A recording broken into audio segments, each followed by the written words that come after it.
رباط اصل میں اسلامی سرحدوں کے محافظت پر اس نیت سے مأمور رہنے والے فوج کو کہا جاتا ہے، جوانوں کو کہا جاتا ہے، مسلمانوں کو جو اس نیت سے اسلامی سرحدوں کی محافظت کرتے ہیں کہ دوسری طرف سے مسلمانوں کے دشمن مسلمانوں پہ حملہ آور ہو کہ ان کی جان اور مالوں کی عزتوں کو نقصان نہ پہنچائے، اور اس کے لیے وہ مسلسل جاگراتیں کاٹتے ہیں اور مسلسل پھیرے دیتے ہیں، ان کو مرابط کہا جاتا ہے۔ ان کے لیے اللہ تبارک و تعالیٰ کے ہاں سے بہت بڑا اجر ہے، اور وہ مسلسل اس عمل میں لگا رہنا حدیث میں آتا ہے کہ کسی بھی نئے کام کو مسلسل کرتے رہنا، ایک کے بعد دوسرا، دوسرے کے بعد تیسرا مسلسل کرتے رہنا، اس شخص کو بھی مرابط کہا جاتا ہے، یعنی تسلسل کے ساتھ اللہ کی دین کی سربلندی کے لیے جدوجہد کرنے والا، چاہے وہ نمازوں کی ادائیگی کے ذریعے ہو، صدقہ اور خیرات کے ذریعے ہو، یا پھر مسلمانوں کے سرحدوں کے محافظت کے ذریعے۔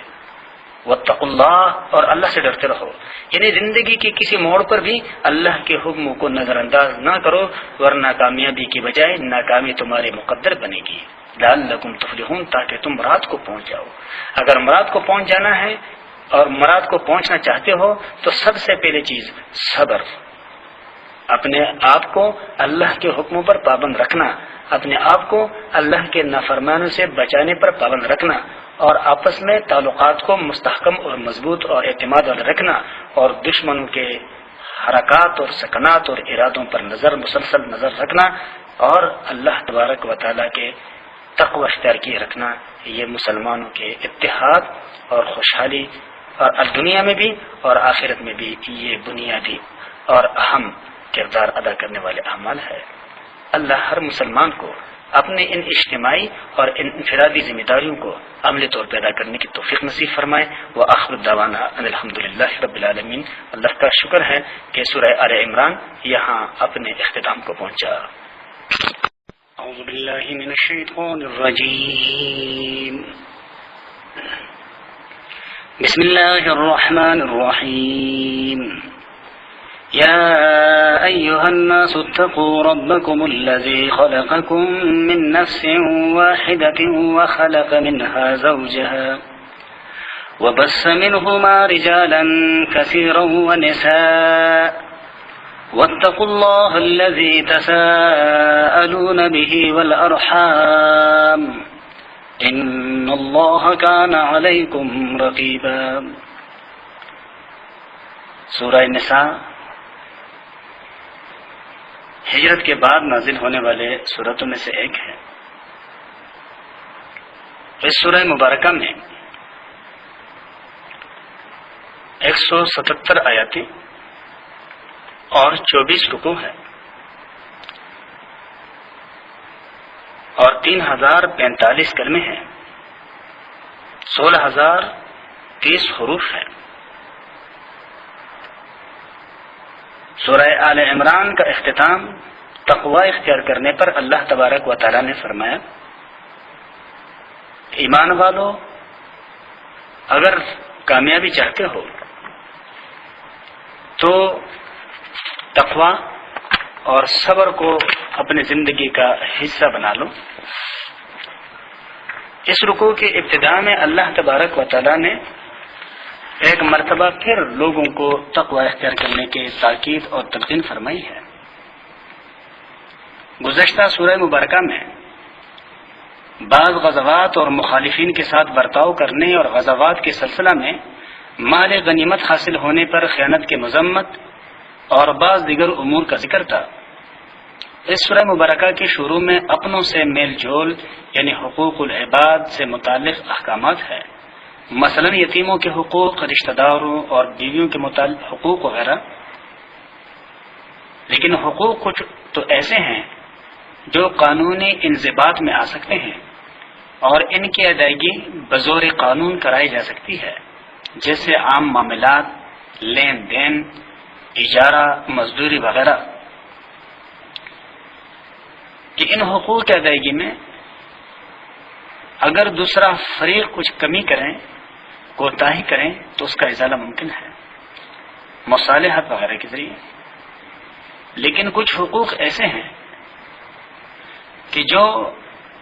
بزور قانون نہیں دلوائے جا سکتے اور نہ ان کو پیدا کیا جا سکتا ہے، اور نہ ان حقوق میں کوتاہی عدالتوں میں لے جایا جا سکتا ہے، جیسے میاں بیوی کے حقوق، بیوہ اور یتیم کے حقوق، دوسرے رشتہ داروں کے حقوق، کہ ایسے حقوق عام طور پہ عدالتوں میں اور ان کا شوہر کرنا انسان پسند نہیں کرتا، اور ان حقوق کی ادائیگی پر بندے کو اس کا دل مائل کرتا ہے، اور دل تب مائل ہوتا ہے جب اس کے اندر تقوی ہوگی، خدا خوفی ہوگی۔ تو اس سورہ مبارکہ میں اللہ تبارک و تعالیٰ نے ایسے حقوق کے بارے میں خصوصی طور پہ تاکید فرمائی ہے کہ ان کو ادا کیا جائے، کہ جن حقوق کے تلفی دنیاوی قاعدوں اور ضابطوں اور قوانین کے ذریعے ممکن نہ ہو، تو یہ نہ سمجھو کہ اللہ تبارک و تعالیٰ بھی اس کی حساب اور کتاب پہ قادر نہیں، بلکہ انسان جو کچھ کرتا ہے چاہے وہ دنیاوی ضابطوں میں آتا ہو یا نہ آتا ہو، اللہ اس کا حساب کرے گا۔ تو اس لیے اللہ تبارک و تعالیٰ کے رسول صلی اللہ علیہ وسلم نکاح کے دورانیے میں قرآن مجید کی جو آیات تلاوت فرمایا کرتے تھے، ان میں ایک آیات یہ بھی ہوتی تھی کہ اب سے دو فریق اپنی زندگی کے ایک نئے دور میں داخل ہو رہے ہیں، جہاں پر ہر ایک فریق کے دوسرے کے اوپر حقوق بھی ہے اور ہر ایک فریق کے اپنے اپنے کچھ فرائض بھی، تاکہ وہ زندگی کے ہر موڑ پہ اپنے فرائض کو ادا کریں، تاکہ دوسروں کو حقوق مانگنے کا نوبت ہی نہ آئے۔ اس لیے کہ حقوق وہاں مانگے جاتے ہیں اور حق تلفیاں وہاں ہوتی ہے کہ جہاں دوسرا فریق اپنا فرائض ادا نہ کرتا ہو، اور جہاں ہر فریق اپنا فریضہ ادا کرے گا، اپنی ذمہ داریاں پوری کرے گا، تو دوسری فریق یا دوسرے لوگوں کے حقوق خود بخود پورے ہوتے ہوں گے، ان کو حق مانگنے کی ضرورت نہیں رہے گی۔ چنانچہ اللہ تبارک و تعالیٰ کا ارشاد ہے، یا ایھا الناس اتقوا، یہ سورہ نساء کی پہلے رکوع ہے، اور یہ رکوع آیت نمبر 1 سے لے کر آیت نمبر 11 تک کے آیاتوں پر مشتمل ہے۔ اس میں اللہ کا ارشاد ہے، اے وہ لوگوں جو تقوی اختیار کرنے والے ہو، اتقوا ربکم الذی، تم ڈرو اپنے اس رب سے، خلقکم من نفس واحدۃ، جس نے تمہیں ایک ہی جان سے پیدا کیا ہے، یعنی حضرت آدم علیہ السلام سے، وخلق منہا زوجہا، اور اسی سے پیدا کیا اس کی بیوی، وبث منہما، اور پھیلائے ان دونوں سے، رجالا کثیرا ونساء، بہت سارے مردوں کو اور بہت سارے خواتین کو، یعنی آپس میں وقتی طور پہ ایک دوسروں کے حقوق کی ادائیگی میں اگر تمہیں تمہارا نفس آمادہ نہ کرے تو اس رشتے کو یاد کرو جو پہلے سے تمہارے درمیان قائم ہے۔ اس لیے کہ ایک رشتہ وہ ہے جو اب قائم ہوا ہے میاں بیوی کی صورت میں، لیکن ایک رشتہ وہ انسانیت کا ہے جو روز اول سے اللہ نے قائم فرمایا ہے، اور وہ ہے اولاد آدم ہونے کے ناطے سے۔ تو اگر یہاں یہ رشتہ اختلافات اور نزاعات کے شکار ہو جائے تو اپنے آپ کو پھر دوسروں کے لیے اجنبی نہ سمجھو، اس لیے کہ ہو تو تم ایک ہی آدم کے اولاد۔ واتقوا اللہ الذی، اور ڈرتے رہو اس اللہ سے، تساءلون بہ، جس کے واسطے سے سوال کرتے ہو کہ اللہ ہمارا یہ کام کر دو،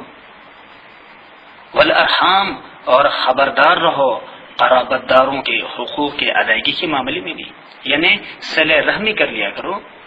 رشتہ داروں کے ساتھ تعلقات کو برقرار رکھا کرو۔ چنانچہ حضور نبی کریم صلی اللہ علیہ وسلم کے احادیث میں صلہ رحمی پر بہت زیادہ زور دیا گیا ہے۔ ایک حدیث ہے مشکات شریف میں، آپ صلی اللہ علیہ وسلم نے فرمایا، من احب ان یبسط له فی رزقه وینسأ له فی اثره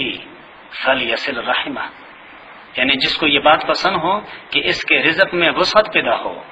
اور اس کی عمر دراز ہو تو اسے چاہیے کہ صلہ رحمی کریں۔ صلہ رحمی کے دو بڑے اہم فائدے ہیں، ایک تو آخرت کا ثواب ہے اور دوسرا فائدہ دنیا کا ہے، اور وہ یہ ہے کہ اس سے رزق کی تنگی ختم ہو جاتی ہے اور عمر میں برکت پیدا ہوتی ہے۔ حضرت عبداللہ بن سلام رضی اللہ تعالیٰ عنہ فرماتے ہیں کہ رسول اللہ صلی اللہ علیہ وسلم جب مدینہ تشریف لائے، میں حاضر ہوا تو آپ کے وہ مبارک کلمات جو سب سے پہلے میرے کانوں میں پڑے یہ تھے کہ یا ایھا الناس افشوا السلام واطعموا الطعام وصلوا الارحام وصلوا باللیل والناس نیام تدخلوا الجنۃ بالسلام. لوگوں ایک دوسروں کی کثرت سے سلام کر لیا کرو. یعنی جب بھی آپس میں ملو تو ہر مسلمان بھائی کو چاہیے کہ اپنے مسلمان بھائی کو سلام کرے. اور اللہ کے رضا جوئی کے لیے لوگوں کو کھانا کھلایا کرو. اللہ کی دی ہوئی میں سے اللہ کے بندوں کو کھلایا کرو جو ضرورت مند ہے. اور صلہ رحمی کیا کرو.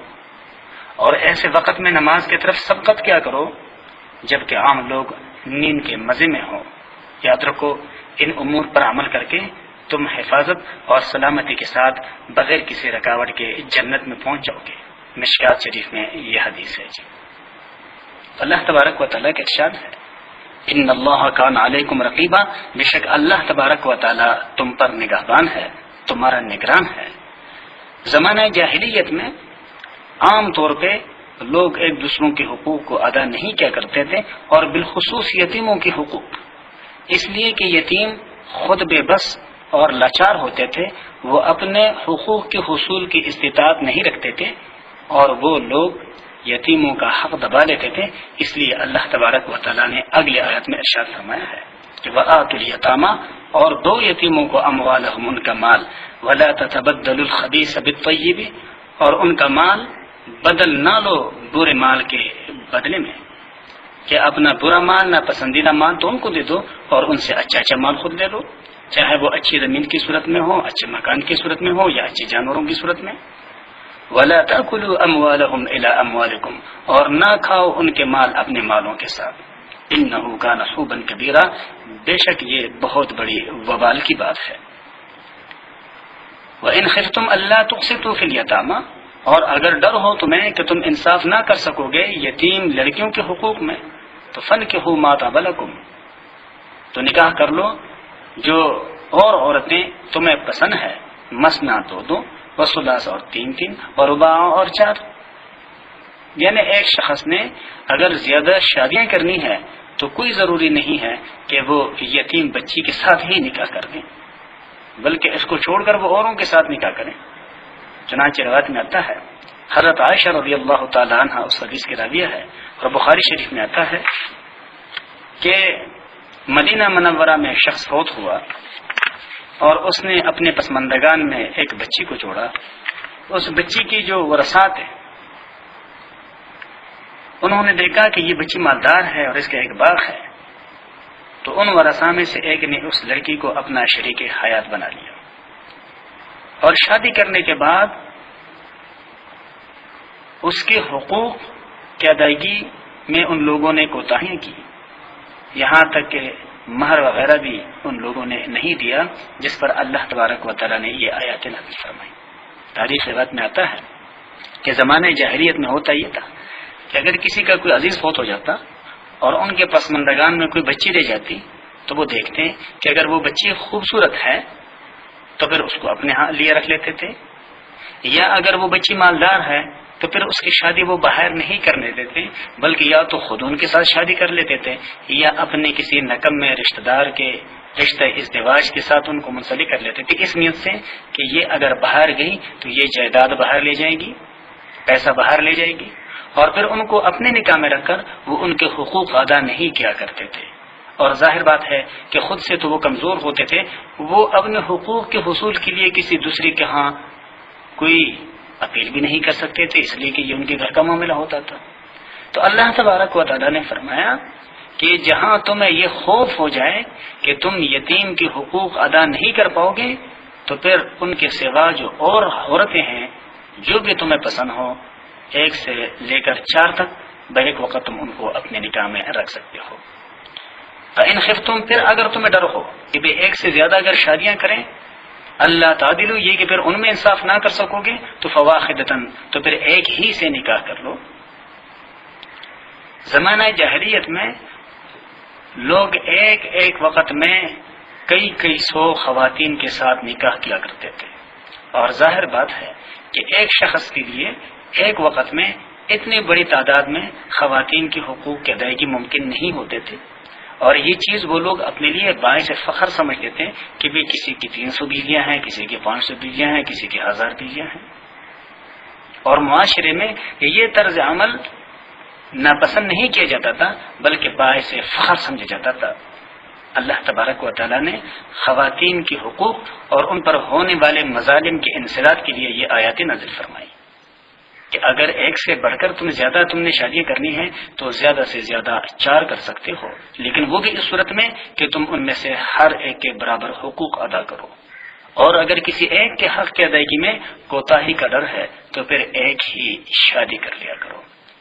آپ صلی اللہ علیہ وسلم کے ایک حدیث میں ہے کہ قیامت کے دن وہ لوگ کہ جنہوں نے دنیا میں ایک سے زیادہ شادیاں کی ہے وقت میں، اور ان میں سے بعضوں کے حقوق کو تو وہ ادا کرتے رہے اور بعضوں کے حقوق کو انہوں نے ادا نہ کیا بلکہ ان کو لٹکائے رکھا، تو یہ لوگ اس حال میں اللہ کے سامنے آئیں گے کہ ان کے جسم کا ایک دڑا یا ایک حصہ فالج زدہ ہوگا، خشک ہو چکا ہوگا، جو اس بات کی دلیل ہوگی کہ انہوں نے دنیا میں اپنی بیویوں کے درمیان انصاف سے کام نہ لیا. اللہ تبارک و تعالیٰ کا ارشاد ہے کہ اگر ایک آزاد عورت کے حقوق کی ادائیگی کا بھی تم میں استطاعت حاصل نہیں ہے تو او ما ملکت ایمانکم، یا وہ کہ جو لونڈی ہے تمہارے مال میں، ذالک ادنا، یہ بات زیادہ قریب تر ہے، اللہ تعولو، یہ کہ تم کہیں ایک طرف جھک نہ پڑو. وآتوا النساء صدقاتهن نخلہ، اور دو عورتوں کو ان کا مہر بڑے خوش دلی کے ساتھ. عورتوں کا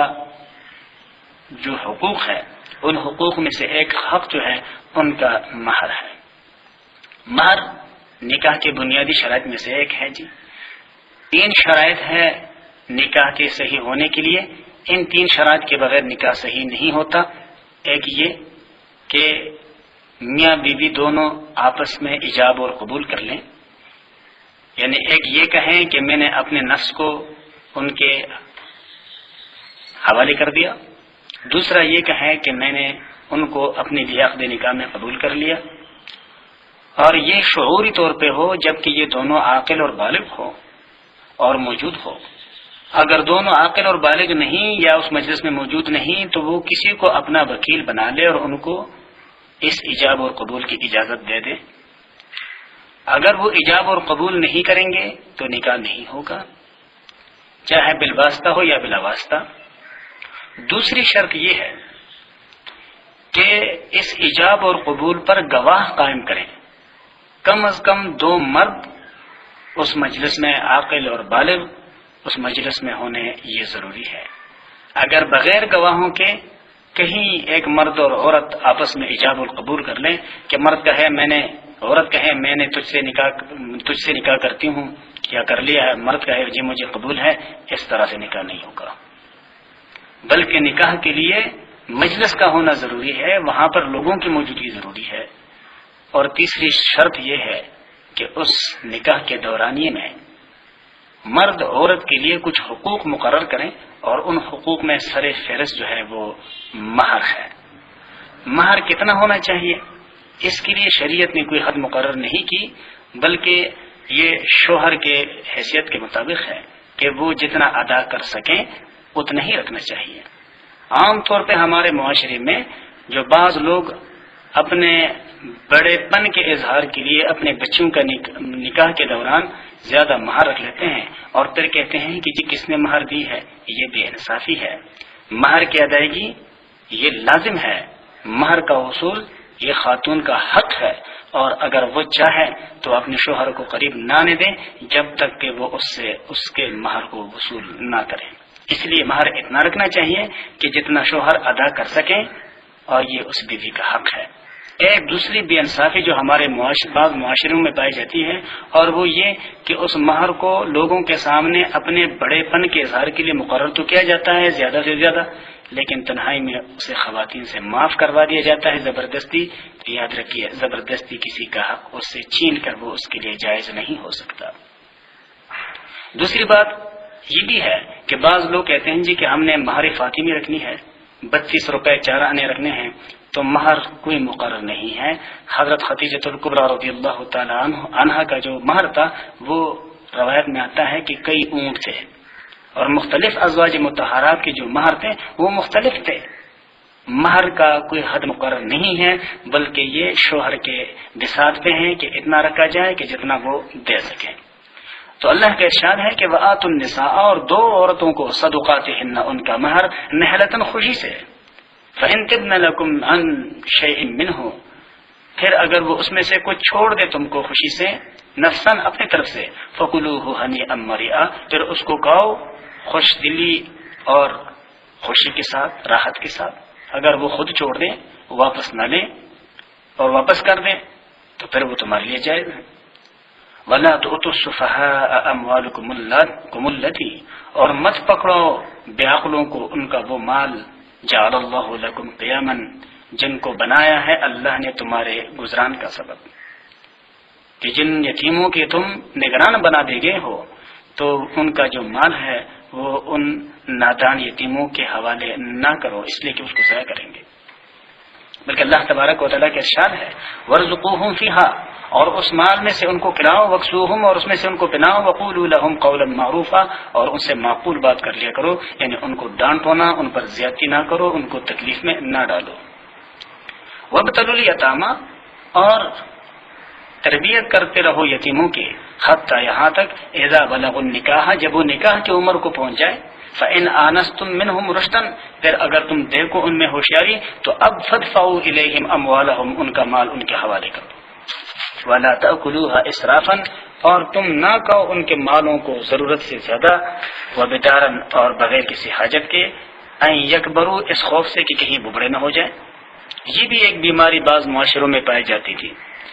کہ اگر کوئی شخص یتیم کا کفیل بنا ہے، ذمہ دار بنا ہے، تو وہ یتیم کے بڑے ہونے سے پہلے اس کے مال اڑانے کی کوشش کرتے تھے کہ کہیں ایسا نہ ہو کہ اس کے یہ بڑا ہو جائے اور پھر یہ ہم سے اپنا مال بیجا خارج کرنے سے روک دیں. تو اللہ فرماتا ہے کہ ایسا مت کرو. ومن کان غنیا فلیستعفف، اور جس شخص کو حاجت نہ ہو اس کو چاہیے کہ وہ یتیم کے مال کے استعمال سے اپنے آپ کو بالکل بچائے رکھیں. ومن کان فقیرا، اور جو کوئی محتاج ہو تو فلیأکل بالمعروف، وہ اس میں سے کھائے لیکن دستور کے مطابق. اور وہ دستور کے مطابق یہ ہے کہ اگر وہ یتیم کے مالوں کے حفاظت کر رہا ہے، چوکیداری کر رہا ہے، یا اس کو تجارت میں لگائے بیٹھا ہے، تو اس میں سے اپنے لیے جائز تنخواہ مقرر کر سکتا ہے. فَإِذَا دَفَعْتُمْ إِلَيْهِمْ، پس جب تم حوالے کرو ان کو اموالہم، ان کا مال، تو فَأَشْهِدُوا عَلَيْهِمْ، ان پر گواہ قائم کر دو، تاکہ کل کو وہ یتیم کہیں تمہارے لیے مسئلہ نہ بنا لے کہ میں مجھے تو دیا نہیں. وَكَفَى بِاللَّهِ حَسِيبًا، اور اللہ کافی ہے حساب لینے کو. لِلرِّجَالِ نَصِيبٌ مِّمَّا تَرَكَ الْوَالِدَانِ وَالْأَقْرَبُونَ، مردوں کا بھی حصہ ہے اس میں جو چھوڑ جائے ان کے والدین اور دوسرے قرابت دار. وَلِلنِّسَاءِ، اور عورتوں کا بھی حصہ ہے مما اس میں ترک الوالدان والأقربون، جو چھوڑ جائے ان کے والدین یا ان کے دیگر قرابت دار، مما اس میں سے قل منہ او کثر، خواہ وہ تھوڑا ہو یا زیادہ. نصیبا مفروضا، یہ حصے ہیں اللہ کی طرف سے مقرر کیے ہوئے. وَإِذَا حَضَرَ الْقِسْمَةُ أُولُو الْقُرْبَى، اور جب حاضر ہو تقسیم کے وقت دیگر رشتہ دار، والیتام، اور یتیم، والمساکین، اور محتاج، فارزقوہم منہ، اس میں سے ان کو بھی دو. وقولوا لهم قولا معروفا، اور کہو ان کو بڑے معقول بات. یہ ابتدائی آیاتوں میں سے ہے کہ جب اللہ تبارک و تعالیٰ نے قرابت داروں کے لیے حصے مقرر نہیں فرمائے تھے، جو انشاءاللہ آنے والے رکوعات میں اور اس سورہ مبارکہ کے آخر میں ہیں، تو اس کے متعلق اللہ نے حکم دیا تھا کہ یتیموں کے جو دیگر قریب ترین رشتہ دار ہیں ان کو بھی اس دنیا سے رحلت کرنے والوں کے مال متروکہ میں سے کچھ نہ کچھ دیا جائے. لیکن اب یہ آیات منسوخ ہو گئی ہے ان آیاتوں سے جو آنے والے رکوع میں ہیں اور جو اس سورہ مبارکہ کے آخر میں ہیں، کہ جب اللہ نے مقربین کے لیے حصے مقرر کر دیے تو اب ان کو حصے دینا جو دیگر عزیز اور اقارب ہے کوئی ضروری نہیں رہا. اللہ کا ارشاد ہے وَلْيَخْشَ الَّذِينَ لَوْ تَرَكُوا مِنْ خَلْفِهِمْ ذُرِّيَّةً ضِعَافًا خَافُوا عَلَيْهِمْ، اور چاہیے کہ ڈرے وہ لوگ کہ اگر چھوڑے اپنے پیچھے اولاد جو کمزور ہو، ناتواں ہو، خافوا علیہم، کہ وہ ان پر بھی ایسا ہی اندیشہ رکھتے ہوں. تو جو تقسیم کنندگان ہیں یا جو یتیموں کے والی بن گئے ہیں، ان کو چاہیے کہ وہ یہ سوچیں کہ اگر میں اپنے پیچھے اپنے بچوں کو اس حال میں چھوڑتا تو میں ان کے ساتھ دوسروں سے کیا توقع رکھنا پسند کرتا. یہی یہ اپنے بارے میں سوچ رکھیں کہ مجھے جو اللہ نے یتیموں کا والی بنا دیا ہے، مجھے ان کے ساتھ کیا رویہ رکھنا چاہیے۔ فَلْيَتَّقُوا اللَّهَ، بس اس چاہیے کہ اللہ سے ڈرے، وَلْيَقُولُوا قَوْلًا سَدِيدًا، اور چاہیے کہ سیدھی بات کہیں۔ ان الذین یاکلون اموال الیتامی، بے شک وہ لوگ جو یتیموں کا مال کھاتے ہیں ظلما ناحق، انما یاکلون فی بطونہم نارا، بے شک وہ لوگ اپنے پیٹوں میں آگ بھر رہے ہیں، وسیصلون سعیرا، اور ان قریب ان کو آگ میں داخل کر دیا جائے گا، یعنی جہنم میں ڈال دیا جائے گا۔ تو یتیموں کا مال ناحق طریقے سے کھانے کا یہ ہولناک انجام ہوگا کہ اللہ ان پر سے اتنا ناراض ہوگا کہ ان کو اللہ جہنم میں ڈال دے گا۔ اور یتیموں کا کھایا ہوا مال ان کے پیٹوں میں، چاہے وہ دنیا میں کسی بھی صورت میں ہو، پھلوں کی صورت میں ہو، کھانے کی صورت میں ہو، وہی کھائی ہوئی چیز ان کے لیے جہنم کے انگارے بن جائیں گے۔ اللہ تبارک و تعالی ہر مسلمان کو اپنا فریضہ ادا کرنے اور دوسروں کے حقوق کی ادائیگی کی توفیق نصیب فرمائے۔ وآخر دعوانا الحمدللہ رب العالمین۔